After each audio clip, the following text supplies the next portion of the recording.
Hello and welcome to Ivy Times TV. I'm Sally Turner, joined here today with Amanda Remling to discuss last night's episode of Coven from American Horror Story. Okay, Amanda, I thought it was a really good episode last night. Within 5 minutes, we got Stevie Nicks. But was it just me, or did she look pissed off to be there? Yeah, she didn't seem really happy. But she spoke to a couple magazines and websites before the episode aired, and she made it clear to everybody that she's not an actress. She's never acted before, and she really doesn't plan on doing anything else. Unless it really speaks to her like Coven did. So I think after reading that interview and then watching the episode, I think it's very clear that she's a singer and not an actress. And she did play herself, but she was also portrayed as a white witch. Mm-hmm. So does that mean we'll see her maybe again in the next 3 episodes?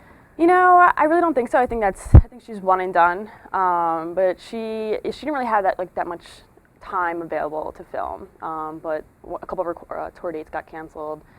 So that's why she freed up. But I think it was just really they figured if they had the opportunity to throw her in, let's throw her in. And it was a lot of fun. We got to see her sing 2 songs, so that was great. Yeah, she was good. And 2 of the characters possibly died last night. Misty Day was hit in the head with a hammer by Madison and thrown in a coffin, but she did allude to the fact earlier in the episode that she has a strategy to bring herself back to life. Yep. Also, Nan, she was drowned by Fiona and Marie Laveau. What the hell, didn't see that one coming. So what's going to happen with these 2 characters? They're coming back? Yeah, well, actually, she was hit in the head with a brick, which I feel is much worse than a hammer, Misty Day. But Ryan Murphy actually revealed that she's going to be back. And he posted a photo yesterday on Twitter of Queenie. So we didn't see her. She's coming back too. Queenie's coming back? Yep. Queenie, Misty Day, Zoe, and Cordelia. They were all together in this room, and they were like on their phones and stuff. They were preparing for filming. But, you know, Queenie's not dead. Misty's not dead. They're coming back. As you mentioned, she has some sort of plan. I have no doubt that, you know, she can revive herself. What I'm curious about is how she's going to get out of the mausoleum she was locked in. That's what's really got me curious.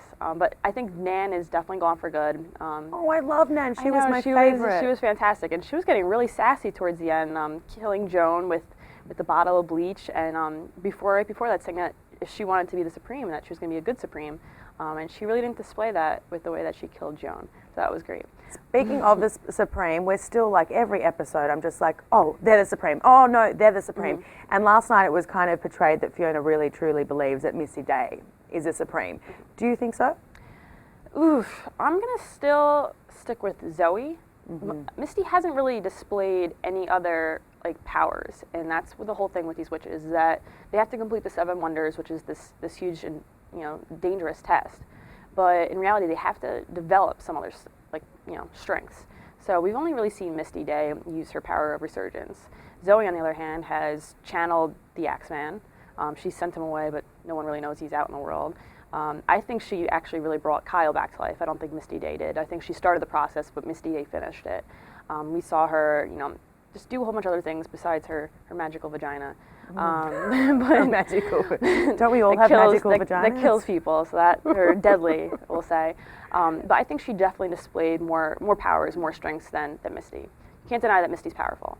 I think Madison's definitely out, even though she's bent on, she thinks in her head that since dying and she lost her heart murmur, she thinks that she's golden.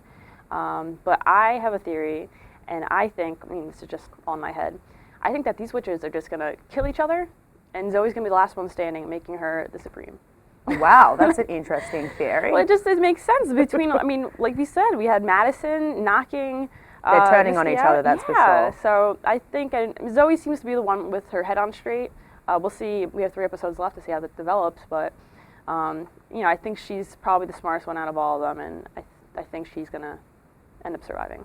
And I think the most interesting union that's kind of developing is between Marie Laveau and Fiona. We've got the 2 sides, the witches, kind of combining forces to fight the witch hunters. So what's going to happen with these 2? Are they going to remain friends? I just can't see these 2 powerful witches being buddies, I know, it was really interesting how they just really bonded with each other right from the start of the episode. But Marie's definitely in the academy for good. She's staying there now.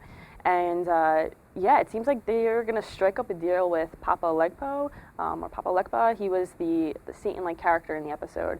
And he denied Fiona the chance to become immortal. But then at the end, he's like, I see you 2 getting into a lot of trouble together. So I think they're both a little crazy, definitely deadly, and I think they're actually going to make each other worse, but team up to be this crazy, deadly combination. Yeah, that Soul Hunter I thought was a really interesting character with the cocaine addiction as well. It was quite, That was- it was quite funny. Very funny. But another one, I heard you actually got to interview one of the really hot characters, one of the witch hunters. Yes. So what did he kind of reveal about his role on the show? Sure. Mike Coulter, he is actually well known for his role on The Good Wife.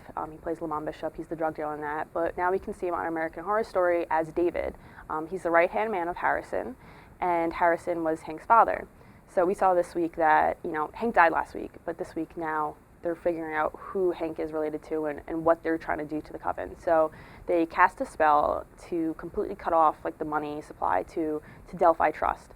So now Harrison and David are realizing that, they're losing everything.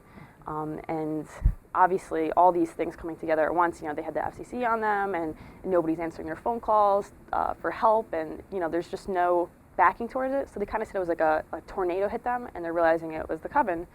So next week we're going to see that they're going to have to the girls are going to have to protect the Coven because David and Harrison are going to come after them with all they got. Oh, I can't wait for next week. It's gonna be Thanks, good. Amanda. You got it.